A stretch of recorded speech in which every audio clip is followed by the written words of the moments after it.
दोस्तों, हमारे समाज की व्यवस्था ही ऐसी है कि मन को समझने में प्रयास किए बिना चीज़ों को, वस्तुओं को हासिल करने में प्रयास लगाते रहते हैं। इतना प्रयास अगर दूसरी दिशा में लगा दिया जाए तो जीवन बड़ा सुकून से कटेगा। सुकून बाहरी चीज़ों में नहीं है, सुकून हमारे अंदर है, हमारे भीतर है, लेकिन हम उसे कभी पहचान नहीं पाते, उसे कभी देख नहीं पाते। अज्ञानतावश चीज़ों के पीछे यूं ही दौड़ते रहते हैं और आखिर में निराश होकर हमारी हथेली को जब देखते हैं तो पाते हैं कि मुट्ठी में तो कुछ भी नहीं है, मुट्ठी तो हम खोल कर ही जा रहे हैं। दुनिया में जब मनुष्य जन्म लेता है तो उसकी मुट्ठी बंद होती है, लेकिन जब मरता है तो उसकी मुट्ठी खुली हुई होती है। यह इस बात का प्रतीक है कि इंसान अपने साथ कुछ भी नहीं ले जा सकता। दोस्तों, आज की कहानी को समझने के लिए कुछ काल्पनिक बातें जोड़ना पड़ा है ताकि कहानी को अच्छी तरह से समझा सकूं। कहानी बहुत ज्ञानवर्धक है, इसलिए अंत तक जरूर सुनें। मनुष्य पहले तो जीवन ऐसे लुटाया कि कभी फिक्र ही नहीं की। लोगों से पूछो तो जीवन में समय काटने के लिए उनके पास उपाय ही नहीं है। लोगों से पूछो तो कहते हैं कि समय काट रहे हैं। कोई शराब पी रहा है, कोई सिगरेट पी रहा है, कोई क्लब में बैठा है तो कोई होटल में बैठा है। उनसे पूछो कि क्या कर रहे हो तो कहते हैं कि समय काट रहे हैं, जैसे कि समय जरूरत से ज्यादा है। क्या करें, उसका कट ही नहीं रहा है और यही आदमी अपनी मौत के समय चिल्लाता है, पश्चाताप करता है कि 24 घंटे और मिल जाते, एक रात और पूर्णिमा का चांद देख लिया होता, काश एक और बसंत देख पाता, एक बार और खिलते हुए फूल देख लेता, पंछियों का संगीत सुन लेता, प्रियजनों के साथ एक बार और उगता हुआ सूरज देख लेता। जिंदगी भर हम सोचते हैं कि हम समय काट रहे हैं, लेकिन हम पूरी जिंदगी यही भूल करते हैं क्योंकि समय हमें काट रहा होता है। जीवन के जो पल हम यूं ही गंवा देते हैं, उन्हीं पलों में अभूतपूर्व आनंद छुपा हुआ होता है। दोस्तों, जीवन के सुकून को, जीवन के रस को पूरी तरह से कैसे जिया जाए, यह आपको इस कहानी के माध्यम से समझ में आएगा। कहानी में जीवन की सीख और जीवन का सुकून छुपा हुआ है, इसलिए इस कहानी को अंत तक जरूर सुनें। जब समय हो तभी सुने, क्योंकि वैसे भी समय तो कट ही रहा है। इससे पहले कि आप इस कहानी में खो जाएं, इस चैनल को सब्सक्राइब जरूर कर लें। तो चलिए कहानी की तरफ चलते हैं। दोस्तों, शास्त्रों में कहा गया है कि जिस इंसान की इच्छा अधूरी रह जाती है वह इस दुनिया में दूसरा जन्म लेता है। पूर्णतः मुक्त होने के लिए जीवन की सभी इच्छाओं की पूर्ति होना अति आवश्यक होता है। राजेंद्र एक गरीब किसान था। उसकी 5 बेटियां थी, लेकिन बेटा नहीं था। इसीलिए उसके मन में हमेशा यह पश्चाताप भरा रहता था कि मेरी किस्मत बहुत खराब है। शायद मेरा जीवन दुख, कष्ट और परेशानियां भोगने के लिए ही मुझे मिला है। वह हमेशा ईश्वर को कोसता रहता था कि कम से कम ईश्वर ने मुझे एक बेटा तो दे दिया होता।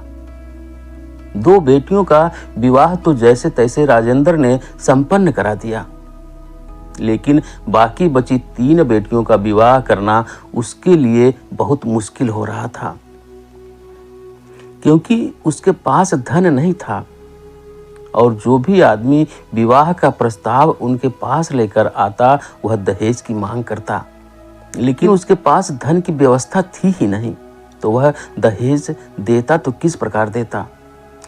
उसने निश्चय किया कि वह किसी सेठ से कर्ज लेकर अपनी बेटियों का विवाह बहुत अच्छी तरह से संपन्न कराएगा, और हुआ भी यूं ही। उसने एक सेठ से कुछ कर्ज उधार ले लिया, जिससे कि उसकी बेटियों का विवाह बहुत अच्छी तरह से संपन्न हो गया। पूरे समाज में राजेंद्र की वाहवाही हो रही थी। राजेंद्र यह सोचकर बड़ा खुश था कि कम से कम मैंने अपना कर्तव्य, अपना फर्ज तो अच्छी तरह से निभा दिया। लेकिन कर्जवान होने की वजह से उसे रोज अपने सेठ के ताने सहने पड़ते थे। समाज में जो उसका सम्मान था, उसकी इज्जत थी, उसकी जिंदगी भर की कमाई उसका सम्मान ही था, अब वह सम्मान भी खत्म हो चुका था। लोगों को पता चल चुका था कि इतना अच्छा विवाह जो हुआ है वह खुद के पैसे से नहीं हुआ है, बल्कि वह धन ब्याज पर उधार लिया गया था। इसीलिए समाज में अब राजेंद्र को वह सम्मान नहीं मिल रहा था और धीरे धीरे अपने सम्मान को जाता हुआ देख राजेंद्र को बड़ी ठेस पहुंची।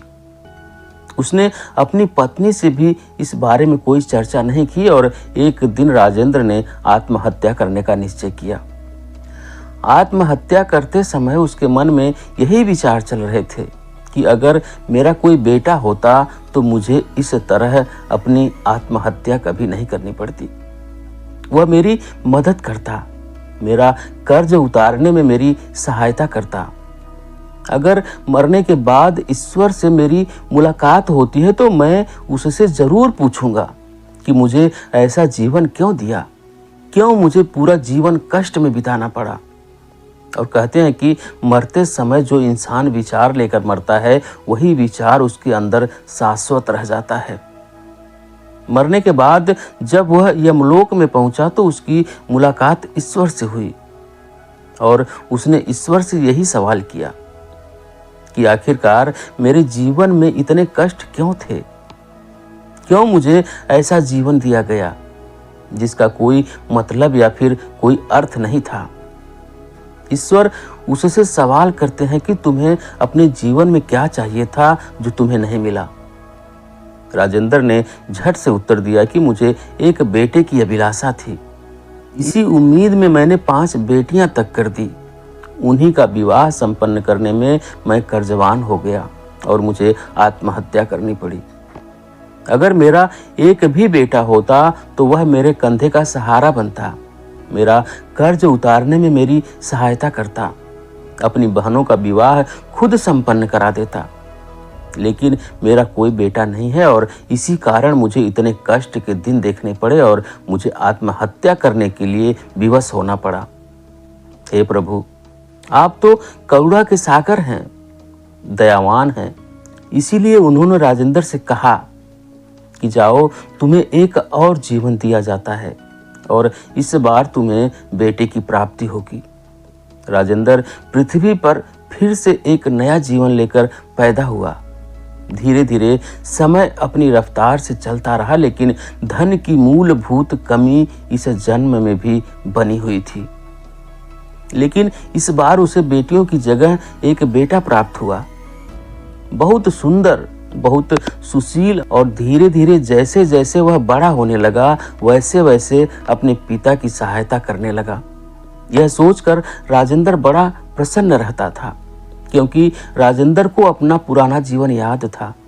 पिछले जन्म में उसने किस प्रकार अपनी बेटियों का विवाह करने के लिए आत्महत्या कर ली थी, ये उसे भली भांति याद था और इसीलिए वो बहुत प्रसन्न रहता था कि इस जन्म में तो मेरी मनचाही अभिलाषा पूरी हो गई। जैसे जैसे राजेंद्र का बेटा बड़ा होता रहा वैसे वैसे उसकी इच्छाएं बढ़ती रही।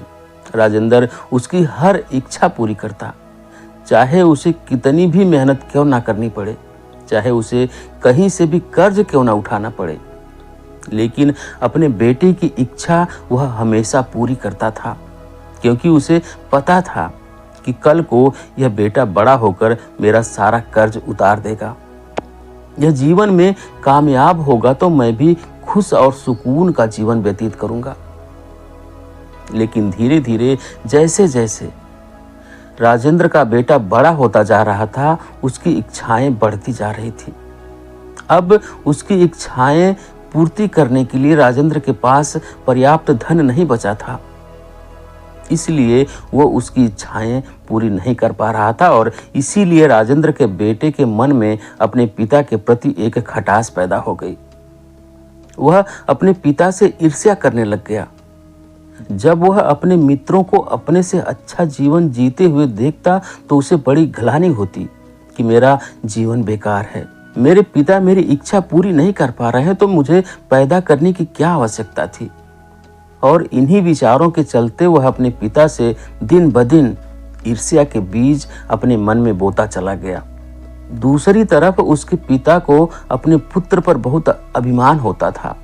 उसे पता था कि मेरा पुत्र कल को मेरी सहायता करेगा, मेरा जीवन सुखमय बना देगा, और इसीलिए उसने अपने पुत्र का विवाह कर दिया कि विवाह करने के बाद इसे अपनी जिम्मेदारियों का एहसास होगा, उसके बाद यह मेहनत करनी शुरू कर देगा। अब तक तो उसने बचपन में अपना जीवन जिया है, लेकिन विवाह होने के बाद इसका मन बदल जाएगा। लेकिन विवाह होने के बाद वह अपने पिता से एकदम दूर हटता चला गया। उसकी ईर्ष्या और ज़्यादा बढ़ गई। कुछ तो वह पहले से ही ईर्ष्या करता था और अब उसकी पत्नी अपने ससुर की शिकायत उससे करती रहती थी, और धीरे धीरे वो ईर्ष्या का बीज इतना ज़्यादा बढ़ गया कि उसके बेटे ने राजेंद्र को उसके घर से बाहर निकाल दिया। अब राजेंद्र के पास बुजुर्ग अवस्था थी और उसके पास 2 वक्त का खाना खाने के लिए पैसे भी नहीं थे, और ना ही शरीर में इतना बल था कि वह मेहनत करके अपने लिए 2 वक्त की रोटी कमा सके। धीरे धीरे बुजुर्ग अवस्था में उसका जीवन तड़पते तड़पते समाप्त हो गया, और मरने के बाद फिर से वो ईश्वर के पास पहुंचा। ईश्वर ने कहा कि इस बार तो मैंने तुम्हारी अभिलाषा पूरी कर दी थी, तो इस बार तो तुम्हारा जीवन बहुत अच्छा रहा होगा। राजेंद्र ने रोते रोते ईश्वर से कहा कि मुझे लगा था कि जब बेटा होगा तो वह मेरी सहायता करेगा, लेकिन इस बार तो मेरा जीवन और भी ज़्यादा कष्टकारी बन गया। कम से कम मेरी बेटियों ने मुझे इतना दुखी तो नहीं किया था, वो मुझसे प्यार तो करती थी, लेकिन यह पुत्र मुझे ऐसा मिला जो मुझसे नफरत करता था, मुझसे ईर्ष्या करता था। मैंने ऐसा कभी नहीं सोचा था। राजेंद्र का मन बहुत दुखी हो रहा था। उसने ईश्वर से कहा कि जीवन में असली सुकून क्या है। मैं जो भी अभिलाषा करता हूँ, आखिर में पहुँचते पहुँचते मुझे लगता है कि वह अभिलाषा, वह इच्छा एकदम व्यर्थ है, उसका कोई मूल्य नहीं है। पहले मुझे वही अभिलाषा या वही इच्छा बहुत कुछ मालूम पड़ती थी, लेकिन आखिर में मालूम होता है कि सारी अभिलाषाएं व्यर्थ होती हैं। कोई भी अभिलाषा हमारे मन को सुकून नहीं पहुंचा सकती। आखिर यह क्या रहस्य है प्रभु? ईश्वर ने राजेंद्र से कहा कि मन की दौड़ कभी पूरी नहीं होती। एक वस्तु हासिल करने के बाद मन दूसरी चीज के पीछे भागेगा, इसीलिए उसका भराव कभी नहीं हो सकता है। जो चीज मन को हासिल हो जाती है वह उसके लिए व्यर्थ हो जाती है, और जो हासिल नहीं होती वो उसके लिए सब कुछ होती है।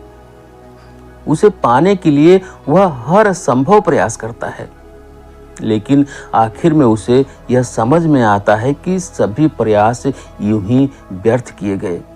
काश इतने प्रयास अपने मन को समझने में कर लिए होते तो जो कुछ मेरे पास था उसी में मैं संतुष्ट रहना सीख जाता। लेकिन हमारे समाज की व्यवस्था ही ऐसी है कि मन को समझने में प्रयास किए बिना चीज़ों को, वस्तुओं को हासिल करने में प्रयास लगाते रहते हैं। इतना प्रयास अगर दूसरी दिशा में लगा दिया जाए तो जीवन बड़ा सुकून से कटेगा। सुकून बाहरी चीज़ों में नहीं है, सुकून हमारे अंदर है, हमारे भीतर है, लेकिन हम उसे कभी पहचान नहीं पाते, उसे कभी देख नहीं पाते। अज्ञानतावश चीज़ों के पीछे यूं ही दौड़ते रहते हैं, और आखिर में निराश होकर हमारी हथेली को जब देखते हैं तो पाते हैं कि मुट्ठी में तो कुछ भी नहीं है। मुट्ठी तो हम खोल कर ही जा रहे हैं। दुनिया में जब मनुष्य जन्म लेता है तो उसकी मुट्ठी बंद होती है, लेकिन जब मरता है तो उसकी मुट्ठी खुली हुई होती है। यह इस बात का प्रतीक है कि इंसान अपने साथ कुछ भी नहीं ले जा सकता। हाँ, दुनिया में वह बहुत सारी अभिलाषाएं लेकर पैदा होता है, लेकिन जो जीते जी अपनी मुट्ठी को खोलना सीख लिया है, वो जीवन के सुकून को पहचान लेता है। ऐसे इंसान का ना तो कभी जन्म होता है और ना ही कभी मृत्यु होती है। ऐसा इंसान मुक्त हो जाता है।